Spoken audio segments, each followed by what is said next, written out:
మద్యం తాగడం ఆరోగ్యానికి హానికరం. ఇది భారత్లో లిక్కర్ బాటిల్స్పై ఉండే వార్నింగ్ సైన్.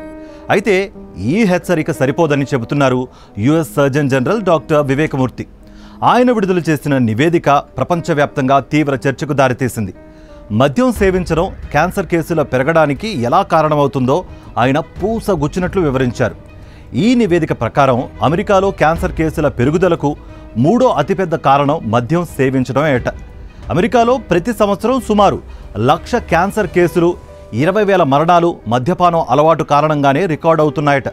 ఇటు ఇండియాలో కూడా మద్యం తాగేవారి శాతం చాలా ఎక్కువే. దీంతో ఈ నివేదిక గురించి భారత్లోనూ చర్చ జరుగుతోంది. ముఖ్యంగా లిక్కర్ బాటిల్స్పై లేబులింగ్ మార్చాలన్న డిమాండ్ గట్టిగా వినిపిస్తోంది.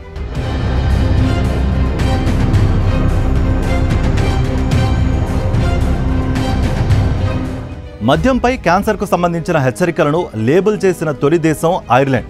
2026 నుంచి ఐర్లాండ్లో ప్రతి ఆల్కహాల్ బాటిల్ మీద క్యాన్సర్ సంబంధిత హెచ్చరిక తప్పనిసరి కానుంది. అటు దక్షిణ కొరియాలో ఆల్కహాల్పై క్యాన్సర్ స్పెసిఫిక్ హెచ్చరికల సైన్ అవసరమని అక్కడి ప్రభుత్వం కూడా భావిస్తోంది. లివర్ క్యాన్సర్ హెచ్చరికను కూడా ఇప్పటికే దక్షిణ కొరియా లేబుల్ చేసింది. అటు కెనడా సైతం ఆల్కహాల్పై కొత్త విధానాలను రూపొందించే పనిలో ఉంది. క్యాన్సర్ ప్రమాదం గురించి ప్రజలకు అవగాహన కల్పిస్తోంది. ఇటు ఆస్ట్రేలియా ఆల్కహాల్ హెచ్చరికల లేబులింగ్ విధానాలను అనుసరిస్తున్నాయి. ఇక న్యూజిలాండ్, స్వీడన్ సైతం ఇదే తరహా విధానాలను పాటిస్తున్నాయి. ఇటు ఇండియాలో మాత్రం మద్యంపై క్యాన్సర్ హెచ్చరికలు ముద్రించాలన్న తప్పనిసరి రూల్ ఏమీ లేదు.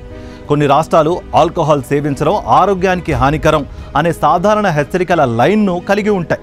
క్యాన్సర్ గురించి ప్రత్యేకమైన లేబులింగ్ ఇండియాలో లేకపోవడం బాధాకరమని అంటున్నారు డాక్టర్లు.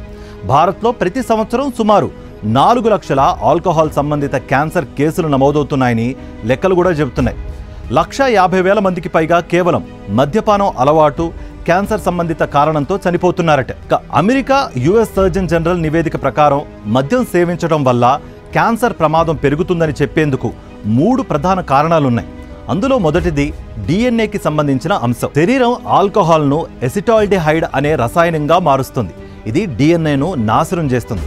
దీంతో మ్యూటేషన్తో పాటు నియంత్రణలో లేని కణాల వృద్ధి సంభవించి ట్యూమర్లకు అది దారితీస్తుందట. ఇక రెండోది ఆక్సిడేషన్ అండ్ ఇన్ఫ్లమేషన్. ఎసిటాల్డిహైడ్ ఎసిటేట్గా మారే ప్రక్రియలో ఆక్సిడేషన్ జరుగుతుంది.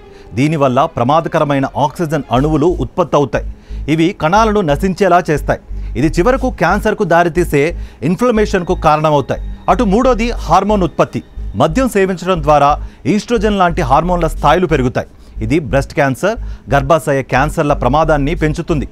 ఇక ప్రతిరోజు ఒక బాటిల్ ఆల్కహాల్ సేవించే స్త్రీలలో బ్రెస్ట్ క్యాన్సర్ ప్రమాదం సుమారు 13% ఎక్కువ అవుతుందట. 2 బాటిల్స్ సేవించే స్త్రీలలో ఇది 15% వరకు పెరుగుతుందట. నిజానికి ఏ మోతాదులోనైనా మద్యం సేవించడం సురక్షితం కాదు. ఎంత తాగుతున్నారు, ఎప్పుడు తాగుతున్నారు, ఎంతకాలం నుంచి తాగుతున్నారు అన్న విషయాలను పక్కన పెడితే ఆల్కహాల్ క్యాన్సర్కు ప్రధాన కారణం అన్నది అధ్యయనం చెబుతున్న నిజం. అటు తాగుడు ఎక్కువైతే కాలేయం కూడా తీవ్రంగా దెబ్బతింటుంది. పురుషుల్లో రీప్రొడక్టివ్ హార్మోన్లు తయారు కావడం తగ్గిపోతుంది. వృషణాలు సన్నబడతాయి. చివరకు శృంగార సామర్థ్యం క్షీణించి వృద్ధాప్యం వస్తుంది. ఈ విషయంపై ఎక్కువ మందికే అవగాహన ఉన్న క్యాన్సర్ కారణాన్ని మాత్రం ప్రభుత్వాలు ఎక్కువగా ఫోకస్ చేయడం లేదన్న విమర్శలు కూడా వ్యక్తమవుతున్నాయి. ఇక ఇప్పటికైనా అమెరికా సర్జన్ జనరల్ నివేదిక ప్రాధాన్యతను గుర్తించి మద్యం లేబులింగ్ విషయంలో భారత్ ఇతర దేశాలను అనుసరించాల్సిన అవసరం ఉందని డాక్టర్లు అభిప్రాయపడుతున్నారు.